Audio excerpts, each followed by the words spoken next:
Halo, Assalamualaikum warahmatullahi wabarakatuh. Senang sekali apa kabar Indonesia Siang kembali hadir menyapa Anda dengan sejumlah informasi menarik, terbaru dan juga terlengkap dari tanah air. Kali ini bersama saya Jasmine Rahmadi dan rekan Rehana Misia.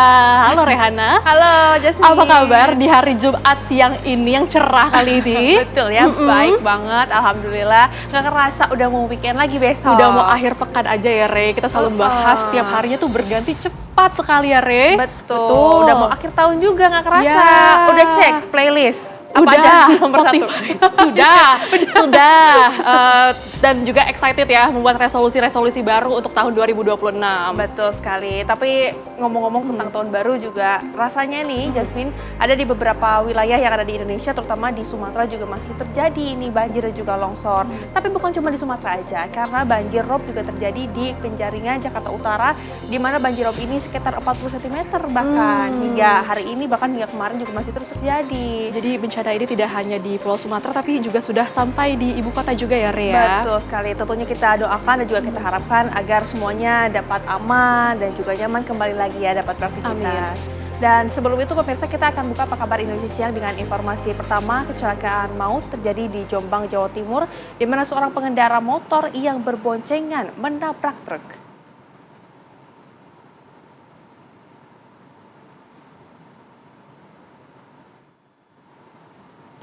Kecelakaan kali ini terjadi di Jalan Raya Desa Ceweng, Kecamatan Diwek, Jombang, Jawa Timur. Akibat kecelakaan, motor yang dikendarai dua korban mengalami kerusakan, sedangkan truk yang ditabrak hilang melarikan diri. Penumpang motor tewas di TKP, sedangkan pengendaranya kritis. Sebelumnya, motor melaju dari arah Kediri, sedangkan truk melaju dari arah Jombang Kota.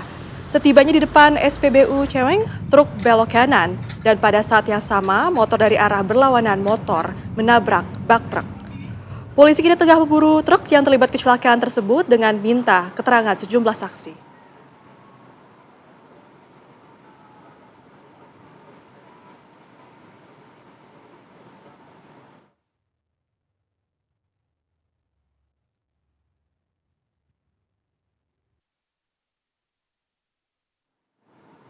Informasi berikutnya pemirsa, ini masih mengenai kecelakaan di mana ada 2 unit truk yang terlibat kecelakaan di Wonosobo, Jawa Tengah. Akibatnya pemirsa 3 orang mengalami luka-luka. Kita lihat bersama pemirsa, inilah dia detik-detik kecelakaan truk yang terekam kamera pengawas di Wonosobo, Jawa Tengah. Sebuah truk melaju kencang tiba-tiba menabrak kendaraan truk lain yang berada di depannya.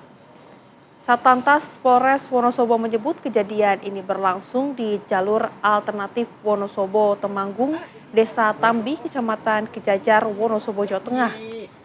Kecelakaan ini bermula ketika truk bermuatan karpet melaju dari arah Temanggung menuju Wonosobo. Saat berada di turunan tajam, diduga truk mengalami remblong. Sopir yang tak mampu menguasai kendaraannya kemudian menabrak truk yang berada di depannya. Warga yang mengetahui peristiwa tersebut langsung memberikan pertolongan. Adapun proses evakuasi sempat berjalan rumit lantaran korban terjepit di kabin truk. Akibat kecelakaan, 2 korban mengalami luka serius dan dibawa ke RSU Setjonegoro Wonosobo, sementara 1 korban lainnya menjalani rawat jalan.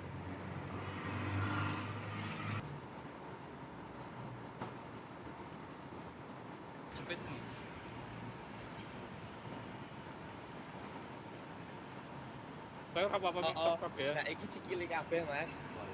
Sikile kabeh ning nek iki alhamdulillah sikile sih.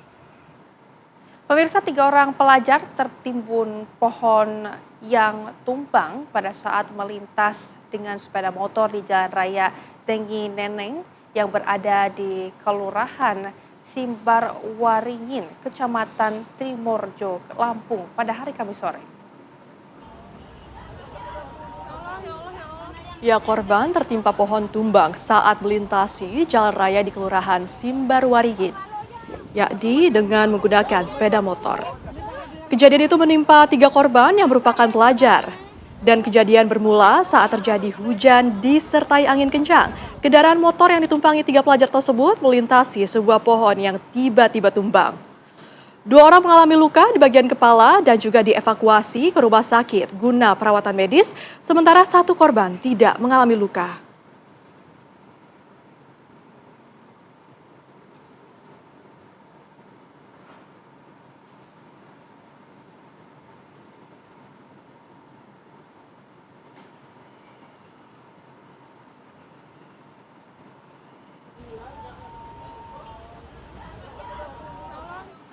Pemirsa, tengah asik berendam di Curug Seribu yang berlokasi di kawasan Taman Nasional Gunung Halimun Salak, 5 wisatawan terjebak di tengah sungai. Adanya laporan 5 wisatawan yang terjebak di tengah sungai Curug Seribu di Desa Ciasihan, Kecamatan Pemijahan, Kabupaten Bogor. Petugas gabungan bergegas mengevakuasi korban. 5 korban yang merupakan dari 4 wanita dan 1 anak balita tengah asik berenang. Namun tiba-tiba air curug meluap hingga korban terjebak di tengah sungai. Proses evakuasi membutuhkan waktu 1 jam penuh. Adapun petugas merasa kesulitan lantaran derasnya air yang meluap dan medan yang sulit dilalui. Beruntungnya kelima korban berhasil diselamatkan oleh petugas gabungan.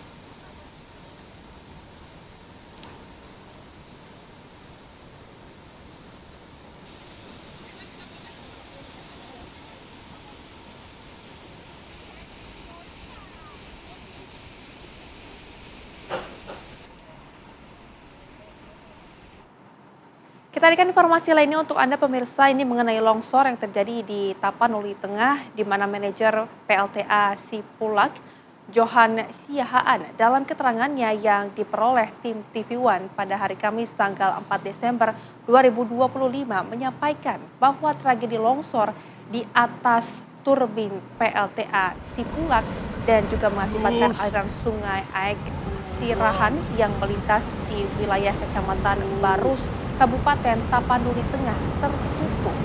Ya, dampak dari kondisi itu, air di bendungan PLTA Sipulak semakin meluap hingga menjadi danau dan perkiraan ketinggian air yang dilaporkan sudah mencapai 70 meter. Kondisi ini membuat tanah dan bendungan PLTA Sipulak terancam jebol dan diperburuk dengan cuaca hujan di wilayah Kabupaten Humbang, Hasundutan. Jika tanah dan bendungan PLTA Sipulak jebol, akan mengakibatkan terjadinya banjir bandang besar ke wilayah Kecamatan Barus dan juga Kecamatan Andam Dewi. Melalui koramil setempat, pihak PLTA Sipulak telah melakukan komunikasi kepada masyarakat yang berada di sepanjang daerah aliran sungai di wilayah Kecamatan Barus sekitarnya agar tetap waspada dan mengungsi sementara, terutama bagi masyarakat yang tinggal di daerah aliran sungai Aek Sirahar sampai ke kawasan Jembatan Husor. Bupati Tapanuli Tengah, Masinton Pasaribu, langsung memerintahkan jajaran camat, kepala desa dan lurah untuk menyampaikan informasi tersebut kepada masyarakat agar siap siaga dan waspada namun tidak perlu panik.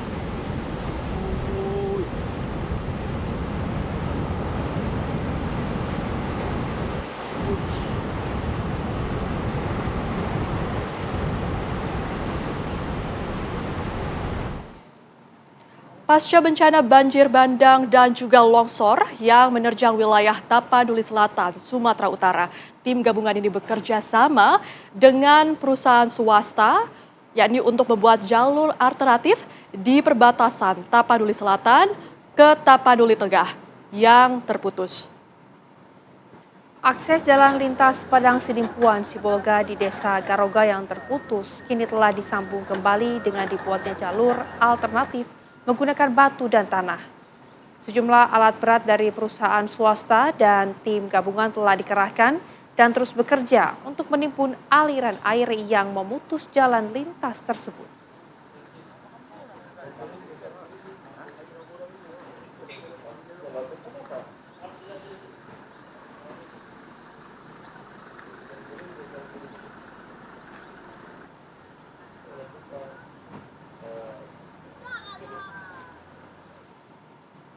Pemirsa, hari ini merupakan hari Jumat dan pasca kejadian longsor dan juga banjir bandang yang terjadi ini melanda wilayah Kabupaten Tapanuli Tengah yang berada di Sumatera Utara.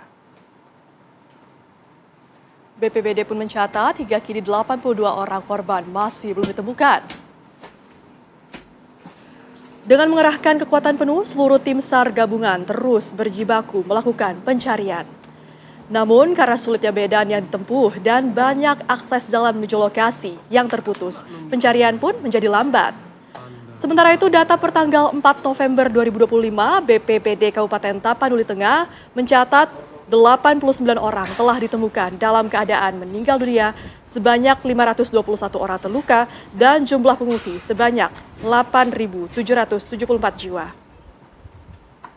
Upaya penanganan bencana Tapanuli Tengah saat ini difokuskan pada pencarian korban dan penyelamatan manusia. Kemudian berfokus kepada pendistribusian logistik, pangan, dan juga kebutuhan lainnya ke pengungsi dan juga warga terdampak.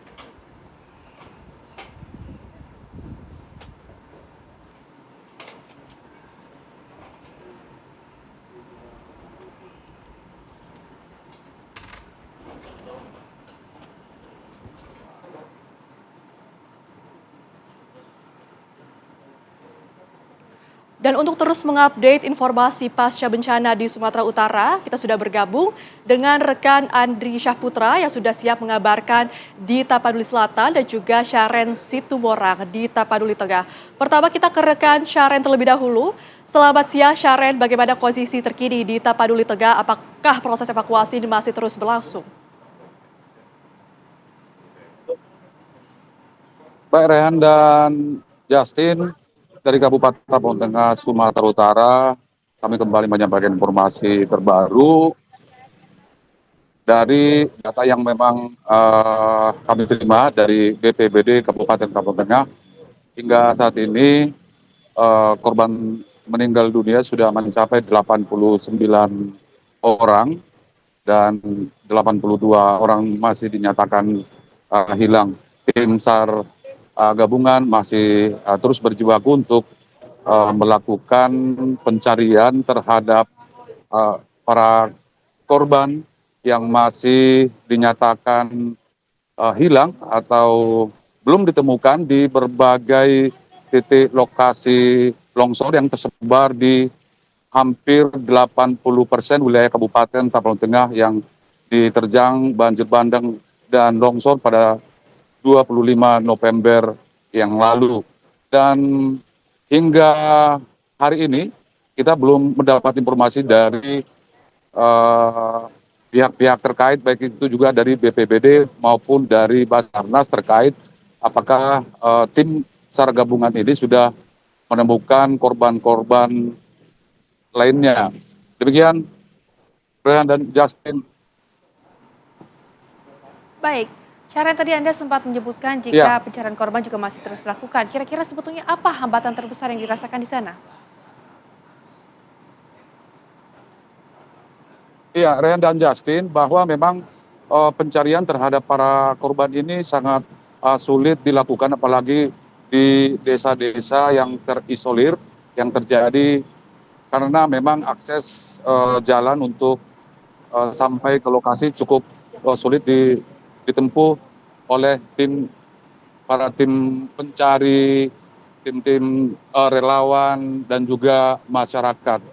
Dan kabar terbaru yang dapat kami informasikan saat ini adalah di berbagai titik lokasi sekarang di Kabupaten Tapanuli Tengah listrik sudah mulai hidup, meskipun ini masih sangat terbatas, masih di beberapa tempat yang ada, tapi secara khusus ini di pusat perkotaan. Ya, Syaren, lalu bagaimana kondisi korban selamat yang saat ini berada di pengungsian? Iya, untuk saat ini data dari BPBD Kabupaten Tapanuli Tengah mencatat sudah 8.000 lebih pengungsi. Mereka ini tersebar di berbagai posko pengungsian yang dibuat di berbagai kecamatan. Namun di tempat saya mengabarkan saat ini, pusat pengungsian itu difokuskan di gedung olahraga di Kota Pandan, dan di sana juga dibuka layanan kesehatan, kemudian juga dapur umum dan fasilitas-fasilitas lainnya buat para pengungsi. Namun dapat kami sampaikan juga bahwa bantuan-bantuan memang dari berbagai pihak sudah sampai ke Kabupaten Tapanuli Tengah, namun para korban bencana ini mereka masih membutuhkan pakaian, selimut, dan kebutuhan-kebutuhan selama di pengungsian. Demikian Rehan. Baik, pakaian dan juga selimut nampaknya ini masih kekurangan di sana. Terima kasih Sherin atas laporan Anda. Bagaimana sebetulnya di daerah lain, kita akan update informasi dari Padang Pariaman. Ada Andri yang sudah siap mengabarkan untuk Anda. Andri, bagaimana situasi di tempat Anda mengabarkan saat ini? Situasi apakah banjir masih terjadi dan bagaimana kesehatan dari para pengungsi di sana? Ya, Jasmine Rehana dapat saya laporkan saat ini saya berada di tepatnya di Nagari Jaya Timur, Kecamatan Batang Anai, Kabupaten Padang Pariaman. Yang mana di lokasi ini banjir dan longsor melanda kawasan ini yang mengakibatkan beberapa infrastruktur seperti sekolah, rumah, masjid dan sebagainya itu hancur. Itu di belakang saya ini adalah SDN 05 Batang Anai. SD ini hancur akibat diterjang banjir bandang yang melanda kawasan ini. Fasilitas sekolah hampir semuanya hingga saat ini uh, berbagai bantuan sudah mulai berdatangan. Yang dibutuhkan di sekolah ini saat ini adalah fasilitas belajar mengajar seperti meja, kursi, meja belajar, hingga buku tulis belajar anak-anak. Dan saat sekarang ini proses belajar mengajar itu dihentikan sementara karena tidak ada murid tidak bisa belajar di sini. Nah, tadi pagi Polres Padang Pariaman sudah membangun tenda darurat untuk fasilitas belajar sementara murid-murid untuk ke depannya. Hari Senin rencananya murid-murid akan melakukan ujian di tenda darurat ini. Begitu Rehana dan Jasmine. Ya, Andri, Anda katakan bahwa sejumlah fasilitas umum ini rusak. Lalu bagaimana dengan kondisi jalanan, akses menuju lokasi bencana? Apakah saat ini sudah bisa diakses kembali, Andri? Ya, beberapa akses jalan utama menuju lokasi-lokasi longsor seperti di kawasan Anduriang itu sudah mulai bisa dilewati kendaraan roda 2. Begitu juga di Sungai Bulia ini juga sudah bisa dilewati di kendaraan roda 2. Namun karena material longsor masih banyak, jadi diminta pada pengendara untuk tetap berhati-hati menggunakan jalan alternatif tersebut. Ya, sedangkan jalur utama yang penghubung beberapa jembatan itu putus, jadi terpaksa beberapa warga harus jalan kaki menuruni bukit untuk bisa mendapatkan akses utama menuju ke pusat posko-posko bantuan dan sebagainya. Beberapa bantuan luar sudah berdatangan, namun untuk sementara ini bantuan-bantuan dari luar dan sebagainya itu belum tertata rapi dan belum tepat sasaran ke lokasi-lokasi bencana-bencana yang ada di Padang Pariaman maupun di Sumatera Barat pada umumnya. Begitu Jasmine dan Diana. Baik, terima kasih Andri atas laporan Anda dan sebelumnya juga ada rekan kami, ini adalah Sherin Sitomorang yang sudah mengabarkan bagaimana situasi terkini di lokasi masing-masing. Selamat kembali beraktivitas, jaga keselamatan dan juga kesehatan selalu di sana rekan-rekan. Berikutnya pemirsa, Bakri untuk Negeri menyalurkan bantuan bagi korban bencana banjir bandang dan juga tanah longsor yang terjadi di Aceh. Adapun pemirsa, bantuan tersebut ini didistribusikan melalui jalur udara untuk Aceh Utara dan juga Aceh Tengah. Bantuan Bakri untuk negeri ini diberangkatkan dengan pesawat charter dari Bandara Internasional Kuala Namu di Deli Serdang, Sumatera Utara. Adapun bantuan yang akan didistribusikan hari ini untuk korban bencana di kota Takengon, Kabupaten Aceh Tengah. Bantuan berupa alat komunikasi Starlink dan solar panel, beras, mie instan, minyak goreng, makanan, bahkan hingga obat-obatan.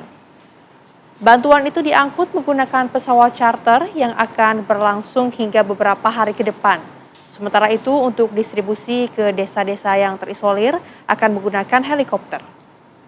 Pasca bencana banjir bandang dan longsor yang melanda sejumlah daerah di Sumatera, hingga kini distribusi bantuan masih terhambat karena jalur yang masih terputus.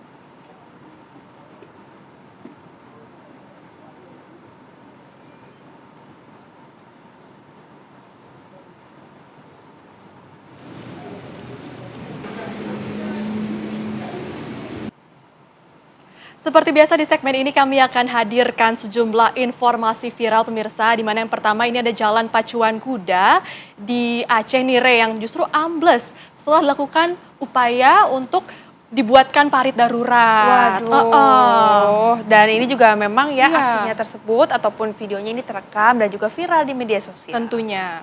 Ini kita akan lihat bersama-sama ya, Jasmine dan juga pemirsa, di mana memang video atas upaya pembuatan parit darurat yang semula bertujuan untuk mempercepat aliran air, justru ini berubah menjadi bencana baru.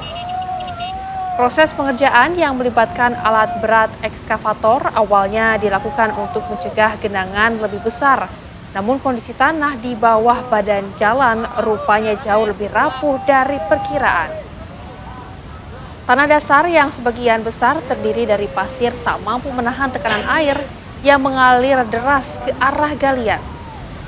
Runtuhnya jalan di kawasan pacuan kuda ini menyebabkan akses masyarakat lumpuh, adapun jalur yang selama ini menjadi penghubung utama antar wilayah di Kabupaten Bener Meriah terputus total.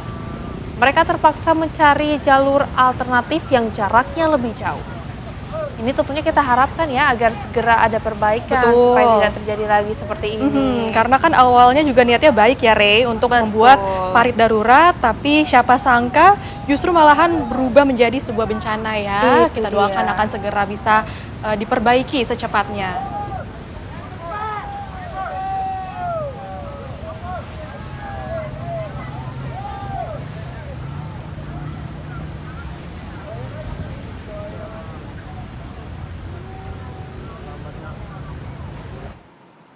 Ini ada kejadian lainnya juga pemirsa ketika banjir terjadi di mana ada seorang pria yang ditemukan bertahan selama 7 jam pada sebuah tiang beton di tengah derasnya arus banjir yang terjadi di Aceh, Tamiang, Aceh. Ya pemirsa, seperti yang kita saksikan bersama-sama, terlihat pria itu sudah bergetar karena kedinginan. Sehingga warga setempat pun berupaya untuk segera menyelamatkan pria tersebut. Gak kebayang ya Re, 7 jam ini ditemukan bertahan loh. Betul, Lama berdiri sekali, lagi. betul. Dan proses evakuasi ini juga berlangsung sangat dramatis pemirsa, karena warga hanya mengandalkan seutas tali yang dibentangkan di tengah arus banjir dan diikat pada tiang beton. Setelah berhasil diselamatkan, pria tersebut terduduk lemas di atas atap rumah warga. Dan kali ini pun dikabarkan bahwa pihak keluarga ini menyampaikan rasa syukur dan juga terima kasih kepada warga yang telah membantu menyelamatkannya. Ini tentunya kita juga bersyukur ya Re, karena warga ini berhasil diselamatkan dan tentunya juga berterima kasih kepada warga sekitar yang Betul. Ini kita mau lihat ya menolong proses warga tersebut untuk mengevakuasi. Betul, kita lihat nih proses evakuasinya. Wah, ini hanya menggunakan seutas tali saja bisa mengevakuasi warga yang 7 jam. Waduh, Jasmine, ini cukup menegangkan Dramatis ya. juga. Arusnya tuh kuat sekali nampaknya di bawah sana. Namun memang kalau di saat-saat darurat seperti ini, Re, cara apapun ini akan ditempuh untuk menolong satu sama lain ya. Kita Betul juga sekali. salut dengan warga Aceh yang mau masih menolong satu sama lain di tengah bencana kali ini, Re. Betul, walaupun kondisinya sangat lemas ya. Kita juga harapkan semoga tidak ada lagi korban yang seperti ini, yang Betul, bertahan betul. selama 7 jam berdiri di sana. Jasmine, bayangkan saja 2 jam saja kita berdiri nampaknya nggak kuat ya. Ini Ya, 7 ini jam. 7 jam dan juga kondisinya dingin, Re. Betul. Tidak nyaman kali tengah bencana. Kencang kali, tapi air orang ini kencang kali ya, tempat kita enggak kayaknya kan?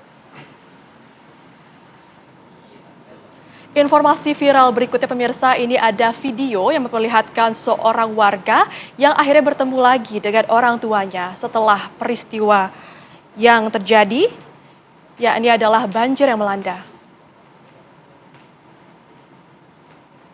Ya, pemirsa, kita lihat bersama unggahan video ini dibagikan oleh salah satu masyarakat yang terdampak banjir di Aceh, Tamiang.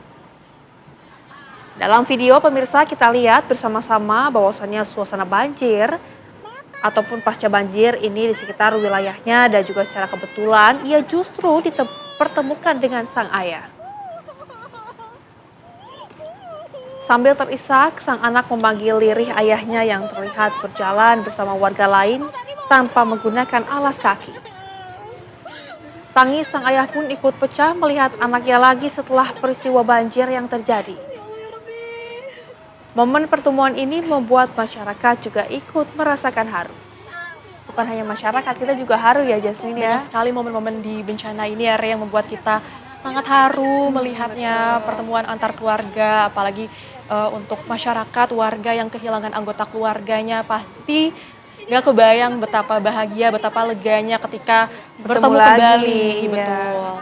Bertemu lagi dengan sang ayah, dan alhamdulillah juga masih dalam kondisi yang sehat juga, selamat juga dari banjir. Mohon bantuannya, woi.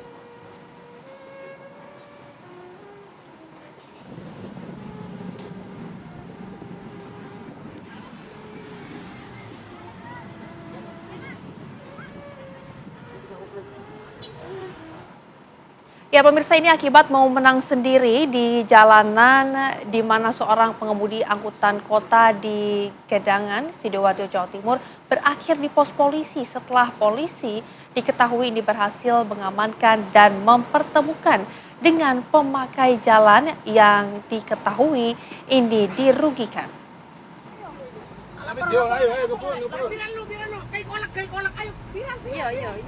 Inilah pemirsa aksi Bang Jago di jalan raya yang viral di sejumlah media sosial dengan emosi tampak marah ke pengendara lain saat melaju di kawasan Gedangan, Sidoarjo.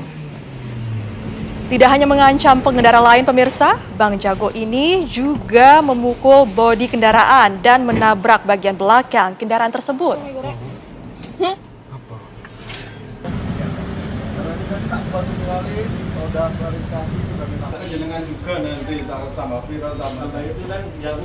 Ya, seperti kita lihat di layar kaca pemirsa, lalu menindaklanjuti video viral tersebut, petugas pun mengamankan Bang Jago dan mempertemukannya dengan pengendara di pos polisi Taman Pinang Indah, Sidoarjo. Namun, Bang Jago bukannya marah, tapi justru menunduk malu dan langsung minta maaf ke pengendara lain. Ini kan tadi ada kejadian viral ya.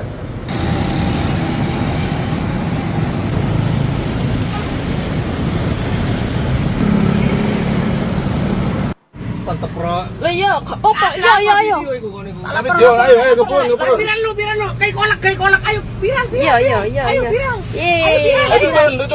Ayo, viral.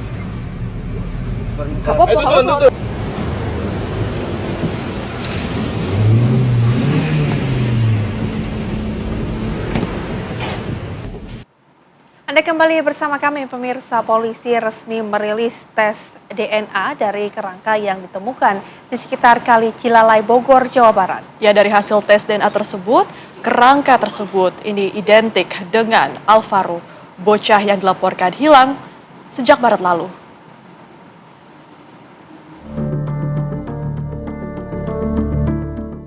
Polisi mengumumkan secara resmi hasil tes DNA korban penculikan dan pembunuhan bocah berusia 6 tahun, Alvaro Kiano Nugroho. Berdasarkan hasil tes DNA dari kerangka yang ditemukan di sekitar Kali Cilalai, Bogor, Jawa Barat, polisi menyatakan jika kerangka tersebut adalah benar milik Alvaro. Menurut Karumkit Bayangkara Pusdokes Polri, Brigjen Pol Primaheru, bagian kerangka Alvaro yang identik adalah tulang rahang dan gigi yang ditemukan. Tim odontologi forensik Rumah Sakit Bayangkara tingkat 1 Pusdokes Polri juga telah melakukan pemeriksaan dan melakukan estimasi usia korban berdasarkan tulang rahang dan elemen gigi yang ditemukan di TKP. Berdasarkan hasil pemeriksaan DNA dan gigi, dapat disimpulkan bahwa kerangka dengan nomor register 0062 /11 Romawi 2005 ML adalah Alvaro Kiano Nugroho, anak biologis dari Arum Indah Kusumastuti.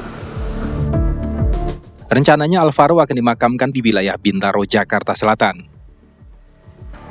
Sebelumnya, Alvaro pertama kali dilaporkan hilang pada Maret 2025 lalu.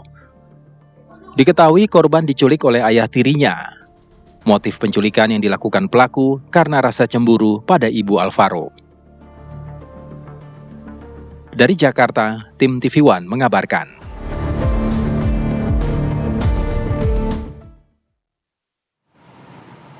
Alvaro Kianu Nugroho yang dilaporkan hilang sejak bulan Maret lalu dan kemudian ditemukan sudah tak bernyawa di Tenjo, Bogor akan dimakamkan hari ini.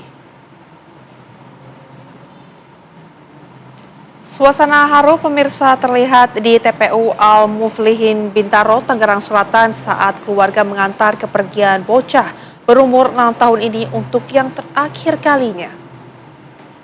Sebelumnya, Rumah Sakit Polri menyerahkan kerangka Alvaro pada pukul 2 siang tadi langsung kepada ibu kandung Alvaro, Arum Indah Kusumastuti. Tim forensik selama beberapa hari terakhir melakukan serangkaian pemeriksaan termasuk tes DNA dari sampel sang ibu dan hasilnya pemirsa dari pemeriksaan pada tulang rahang, struktur gigi dan sampel DNA tim forensik memastikan kerangka yang ditemukan di Tenjo, Bogor adalah milik almarhum Alvaro. Hasil rekonstruksi dari barang bukti, penyidik juga menyimpulkan bahwa ayah tiri Alvaro melakukan pembunuhan seorang diri. Namun karena pelaku yang memutuskan mengakhiri hidupnya membuat status tersangka tidak lagi dapat ditetapkan. Meski demikian, polisi menegaskan penyelidikan masih terus berlanjut untuk mendalami ada tindaknya keterlibatan pihak lain.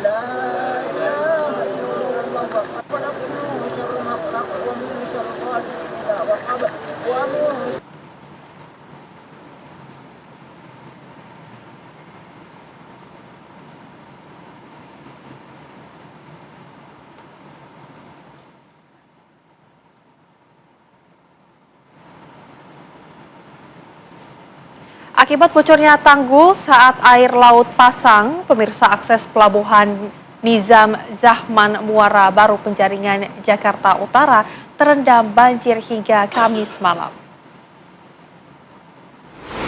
Dan ini pun membuat aktivitas warga terganggu. Inilah pemirsa video yang memperlihatkan air laut tumpah dan mengalir deras ke kawasan pelabuhan Nizam Zahman Muara Baru pada Kamis siang. Diduga air laut yang mengalir ke daratan itu dikarenakan tanggul yang berada di area pelabuhan mengalami kebocoran saat air laut pasang. Dan hingga Kamis malam, ketinggian air yang mencapai 60 cm membuat ruas jalan pelabuhan Muara Baru masih terendam banjirop dan mengakibatkan sejumlah kendaraan roda 2 mengalami mogok. Para buruh pabrik yang hendak kembali ke rumahnya terpaksa harus mencari akses jalan lain untuk menghindari genangan banjir.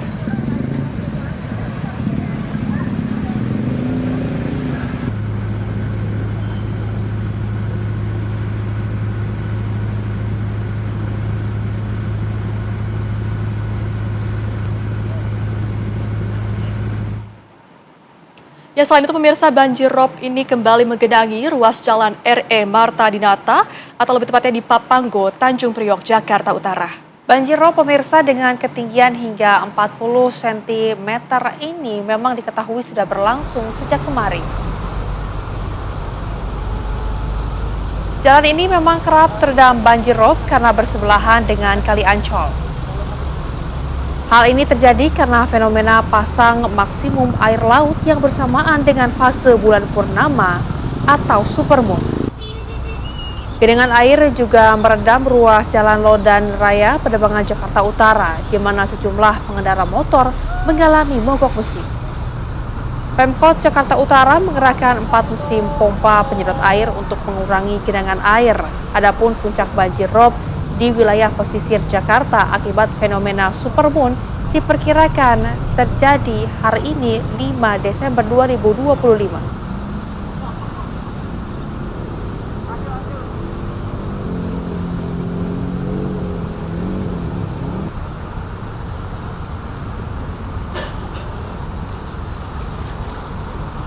Aman. Kalau udah posisi kita kelarin dong.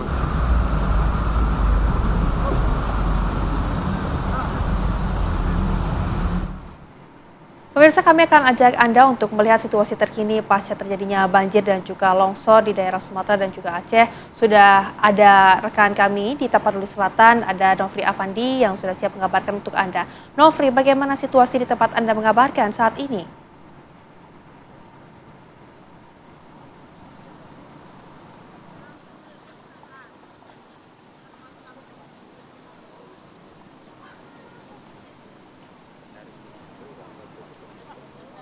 Ya, Nofri, Ya, silakan pemirsa, dengan setelah hari ke-11, hari ini merupakan hari ke-11 setelah bencana banjir bandang yang terjadi di Kecamatan Batang Toru, Tapanuli Selatan.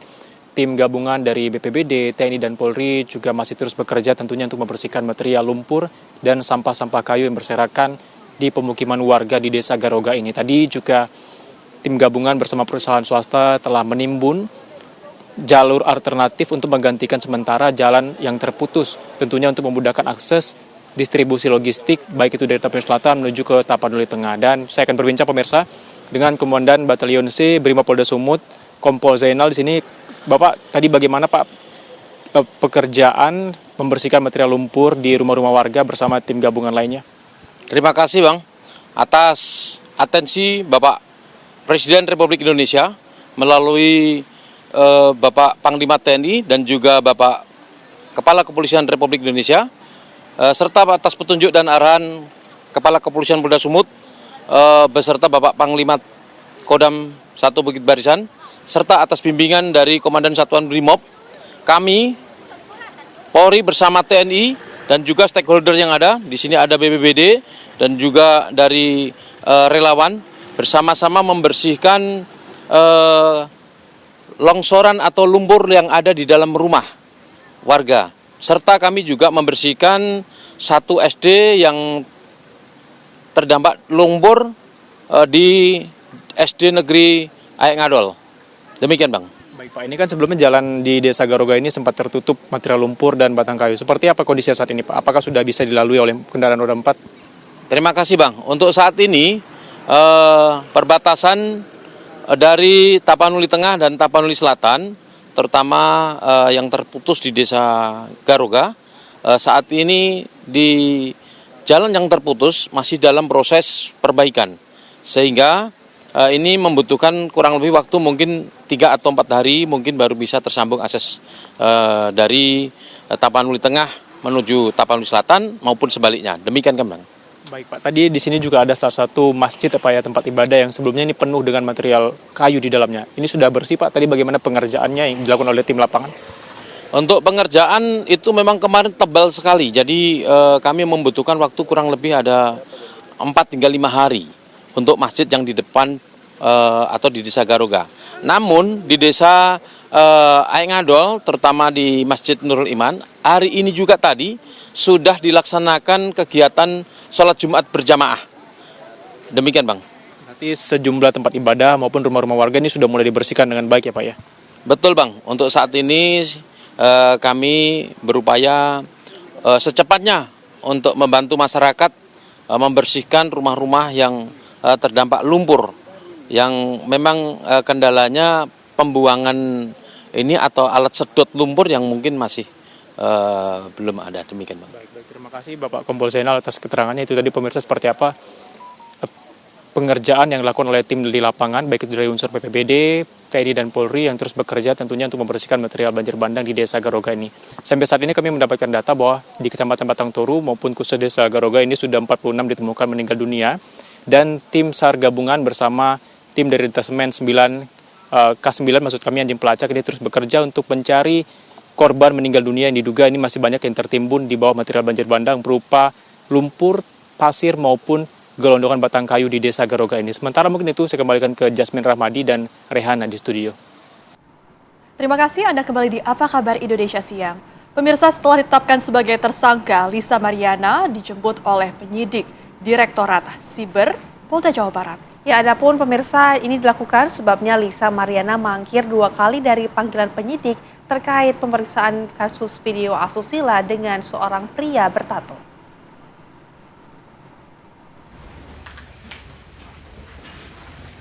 Selebgram Lisa Mariana dijemput paksa penyidik Direktorat Siber Polda Jawa Barat untuk menjalani pemeriksaan lanjutan terkait kasus video asusila yang tersebar di media sosial. Penjemputan paksa dilakukan penyidik lantaran Lisa Mariana sudah 2 kali mangkir dari panggilan pemeriksaan di Polda Jabar. Status Lisa juga telah ditetapkan sebagai tersangka.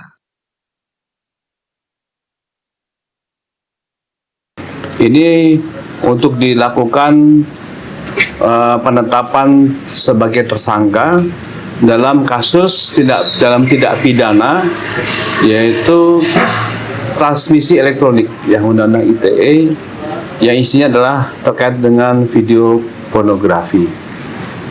Kami lakukan upaya paksa untuk kepada saudara LM ini dikarenakan beberapa kali dari panggilan kita ya itu kita mengalami kesulitan dalam pemeriksaan, sehingga kita melakukan upaya penangkapan ini dengan tujuan untuk memenuhi dari proses penyidikan yang dilakukan di Polda Jabar. Meskipun sudah ditetapkan sebagai tersangka untuk sementara, Lisa Mariana masih belum ditahan oleh Polda Jawa Barat. Dari Bandung, Jawa Barat, Cepi Kurnia, TV One mengabarkan.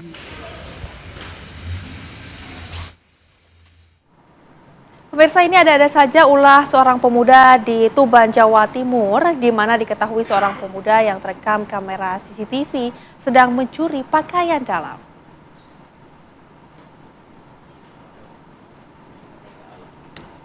Ya, dalam rekaman CCTV ini, pelaku memakai baju hitam dengan bawahan celana pendek motif kotak-kotak. Nampak pemirsa, mondar-mandir di sekitar rumah korban untuk memastikan situasi aman.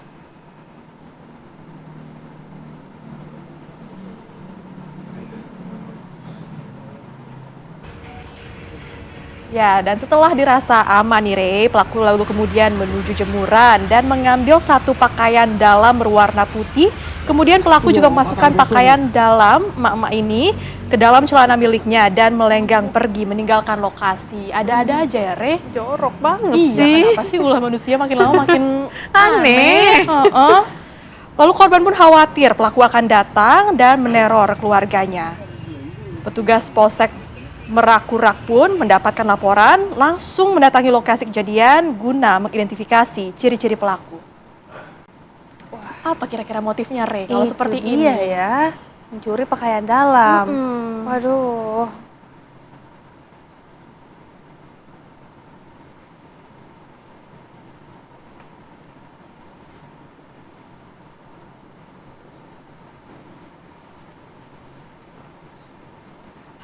Hari ke-9 pasca bencana banjir longsor yang terjadi di Kabupaten Agam, sejumlah jalan yang sempat terputus ini mulai bisa dilewati kendaraan.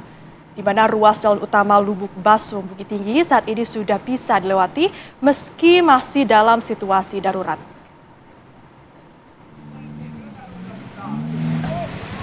Jalur Kelok Ampek, Pulah Ampek yang merupakan jalur utama penghubung Lubuk Basung, Agam dengan Bukit Tinggi sejak kemarin bisa dilewati kendaraan.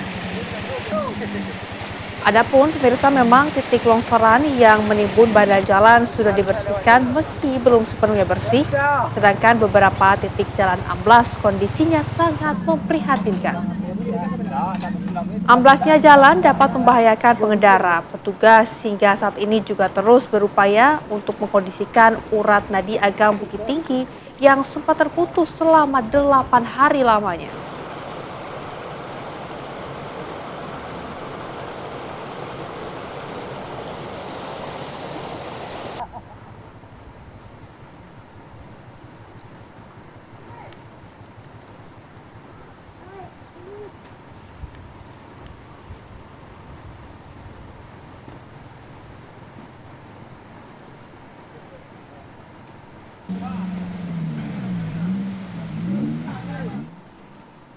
Untuk mempermudah dalam penyaluran logistik bantuan kepada warga, ya ini adalah logistik pangan yang masih terisolir, pemirsa, Menteri Luar Negeri Indonesia Sugiono mengirimkan bantuan berupa 2 unit drone yang mengangkut dengan daya pemirsa yang terbang 2-4 jam kepada pemerintah Kabupaten Aceh.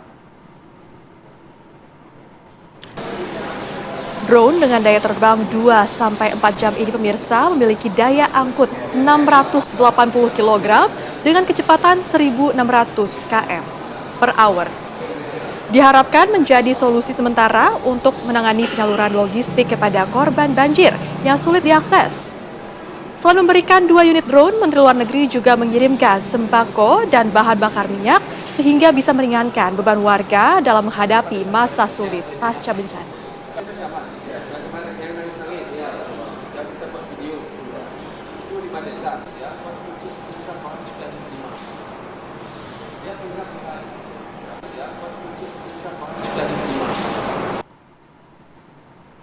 Anda kembali bersama kami di Apa Kabar Indonesia Siang. Pemirsa, banjir rob ini menerjang Jakarta Utara yang diketahui di sekitar 40 cm ketinggiannya. Dan untuk mengupdate bagaimana tanggul muara baru di Jakarta Utara yang jebol dan juga diketahui sedang diperbaiki, kita langsung mengupdate informasi. Sudah ada rekan kami yang sudah siap mengabarkan. Dari sana ada Putri Lestari. Putri, bisa Anda gambarkan kepada kami situasi di sana saat ini? Silakan. Ya baik Jasmine, Rehana dan juga pemirsa, di tempat saya melaporkan sekarang ini saya berada di Tanggul Muara Baru di Jakarta Utara, di mana memang di tanggul belakang saya ini sempat terjadi keretakan di beberapa titik dikarenakan memang ini merupakan tanggul yang sudah lama. Namun memang keretakannya apabila saya bisa jabarkan di lokasi saya tempat mengabarkan ini memang sudah tidak terlihat karena sudah diperbaiki oleh Dinas Sumber Daya Air DKI Jakarta Utara. Dan memang ini apa bisa kita lihat para pekerja ini sedang sibuk untuk memperbaiki tanggul yang rusak dengan caranya adalah memasukkan pasir ke dalam wadah ini yang berwarna putih seperti ini, karung berwarna putih maksud saya, baik Jasmine, Rehana dan juga pemirsa, dan nantinya akan ditumpuk di tempat yang mengalami keretakan, di mana menurut informasi yang saya dapatkan juga nantinya Wali Kota dan juga Gubernur DKI Jakarta ini akan meninjau langsung bagaimana lokasi yang ada di sini. Namun untuk pastinya saya belum tahu kapan, maksud saya jam berapa, jam pastinya dari Wali Kota dan Gubernur DKI Jakarta ini akan datang untuk meninjau. Dan memang apabila bisa dilihat di sini, para pekerja ini masih terus sibuk untuk memperbaiki tanggul yang mengalami keretakan di daerah Tanggul Muara Jakarta Utara. Dan sekarang saya sudah bersama dengan Pak Dalim. Pak Dalim boleh bergabung sedikit Pak dengan saya. Pak Dalim, boleh dijelaskan nggak sih Pak, ini keretakan dari tanggul ini kira-kira sudah berapa lama sih Pak? Untuk keretakannya ini kita berapa lamanya karena tanggul tersebut sudah lama gitu. Jadi udah berumur karena terkikisan air laut sedikit demi sedikit dia ada mengalami celah sedikit-sedikit. Nah, untuk celah itu kita berusaha sebisa mungkin dari pasukan biru untuk menambal celah-celah tersebut. Oke Pak Dalim, kalau boleh tahu celahnya ini sebesar apa sih Pak dulu sebelum ditambal Pak? Celahnya itu kita masih bisa terlihat itu kayak semacam ini, bolong-bolong tersebut tuh. Itu kalau air laut itu airnya deras, makanya kita berusaha yang sudah mengalir dari laut ke darat kita berusaha untuk menambal sebisa mungkin agar air laut itu tidak lagi ke darat gitu. Oke Pak, kalau di belakang saya lihat ini para pekerja sedang sibuk untuk jalan. Kalau boleh dijelaskan dari Pak Dalim sendiri, air DKI Jakarta bagaimana sih penambalan agar tanggul yang ada di belakang merembes kembali? Adanya kita mengarungan pasir ke karung dan kita bawa ke sana, ke tempat lokasi yang terjadi kebocoran, dan di sana kita ada tim yang nanti bekerja untuk menambal kebocoran tersebut. Jadi sistemnya karung terus kita semen, dan kita rapatkan. Oke, kalau boleh tahu pekerjaan ini sudah berlangsung berapa lama sih Pak? Untuk pekerjaan sendiri itu berlangsung baru hari ini, dari pagi kita udah di sini. Oke, lalu mungkin kendalanya apa sih Pak ini menambal untuk tanggul-tanggul yang beberapa titik memang mengalami rembes ini Pak? Ya, kendalanya untuk sementara masih belum ada Mbak ya. Kita masih mencari. Kendalanya kita masih berusaha mencari. Untuk pekerjaannya kita pasti estafet, Mbak. Karena kan di sini masih jalan itu masih nggak bisa beramai-ramai, masih estafet material karungnya. Oke, siapa? Mungkin yang terakhir Pak, selain di sini penambalannya mungkin terjadi di daerah atau di titik mana aja Pak? Penambalannya ya kita mencari yang sudah retak-retak itu, Bu. Yang sudah retak-retak, jadi kita cari dari ujung sampai ujung. Oke, siap Pak Dalim. Terima kasih banyak Pak. Ya, makasih. Begitu Jasmine dan Rehana, bagaimana kondisi dari Tanggul Muara Baru yang ada di belakang saya ini. Memang apabila bisa saya informasikan, memang sebelumnya sempat retak, namun dari yang ada di lokasi ini memang para pekerja ini sedang menambal. Jadi untuk keretakan itu memang masih terus diperbaiki agar keretakan tidak semakin membesar dan membesar. Demikian yang dapat saya sampaikan dari Muara Baru. Kembali kepada Anda Jasmine dan Rehana di studio. Baik, kita lihat ini pasukan biru terus bekerja ya, Rey, menambal tanggul yang jebol agar tidak mengalami kebocoran lagi. Terima kasih, Putri Lestari mengabarkan langsung dari Jakarta Utara. Kita beralih ke informasi lainnya untuk Anda pemirsa. Ini ada sebuah konser di mana konser ini merupakan konser festival yang merupakan konser musik terbesar kembali hadir di Cirebon pada November 2025 dengan menghadirkan pemirsa sekitaran 9.000 pengunjung. Konser musik festival kembali hadir pada 29 November 2025 bertempat di Grage City Mall Cirebon. Event musik terbesar ini berhasil hadir secara meriah untuk masyarakat kota Cirebon. Dalam event ini, Telkomsel melalui brand produknya yaitu Simpati, berkolaborasi dengan TV One ikut berpartisipasi. Mengusung tema semangat persahabatan dan kebersamaan, festival menghibur ribuan penonton dengan penampilan memukau dari sederet artis papan atas dan talenta lokal. Event musik festival sangat dinikmati oleh masyarakat Cirebon dengan menghadirkan 10.000 lebih pengunjung, di mana mereka sangat menikmati event tersebut. Simpati kolaborasi dengan festival dan TV One ini sangat baik untuk kalangan anak muda Cirebon, dan ini merupakan respon positif juga bagi kalangan anak muda Cirebon, di mana Simpati juga memiliki produk yang lengkap untuk hiburan melalui handphone. Antusiasme pengunjung sangat positif, di mana kalangan muda sangat menunggu momen-momen konser seperti ini. Mudah-mudahan brand Simpati ini menjadi kuat di kalangan anak muda yang butuh internet cepat dan juga kuota yang murah. Harapannya festival ini, Festival Simpati dan TV One ini digelar kembali di Cirebon tahun depan. Cirebon menjadi kota ketujuh digelarnya event musik festival. Selain itu, festival juga menghadirkan berbagai macam kuliner, UMKM, yang dapat dinikmati oleh para penonton. Terlihat sekali para penonton sangat antusias dalam gelaran event musik ini. Dengan hadirnya festival di kota Cirebon, diharapkan dapat membawa keseruan musik di kota berikutnya, dengan menghadirkan artis ternama papan atas dan menghadirkan pengunjung yang lebih banyak lagi. Dari Cirebon, Jawa Barat, tim TV One mengabarkan.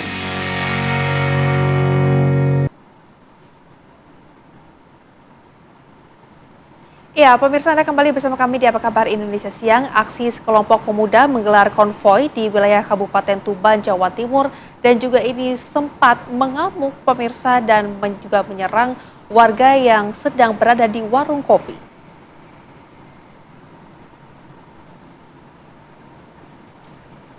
Ya, kita saksikan bersama aksi konvoi itu pemirsa, salah satunya terjadi di kawasan Pertigaan Gang Dolar di Dusun Purboyo, Mayang Sekar, Rengel, Tuban, Jawa Timur.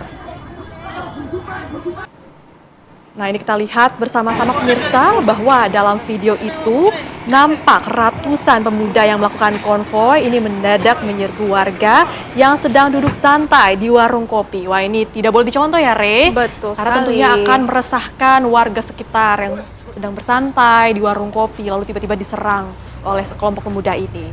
Lalu setelah itu sempat terjadi kejar-kejaran antara peserta konvoi dan juga pemuda di warung kopi. Namun beruntung seluruh pemuda yang sedang nongkrong itu pun berhasil kabur ke lorong-lorong gang rumah penduduk.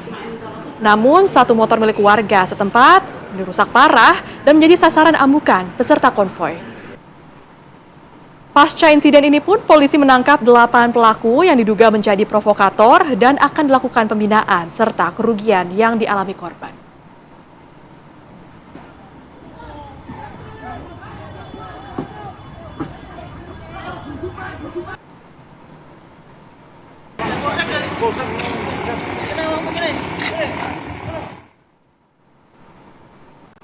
Pemirsa, Kapolsek Saluput bersama dengan 7 orang anggota polisi yang hendak mengawal proses eksekusi rumah Tongkonan Kapun di Kelurahan Rantekura, Kabupaten Tanah Toraja, Provinsi Sulawesi Selatan ini pun diserang oleh OTK. Akibat dari penyerangan tersebut, polisi yang ada di lokasi berusaha untuk menyelamatkan diri sebab mereka diserang secara tiba-tiba menggunakan busur dan juga bom molotov. Sehingga pemirsa, memang alat berat yang didatangkan oleh pihak Pengadilan Negeri Makale untuk melakukan proses eksekusi rumah Tongkonan Kapun yang berada di atas objek sengketa tidak bisa digunakan karena dibakar oleh OTK.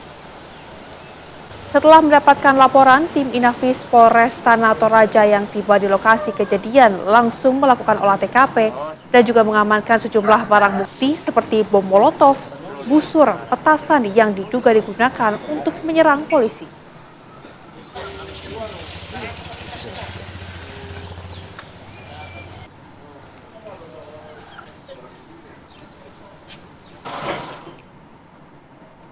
Informasi tadi juga sekaligus menutup jumpa kita di Apa Kabar Indonesia Siang. Saya Rayhana Mezia. Dan saya Jasmine Rahmadi, pamit undur diri, terima kasih dan sampai jumpa.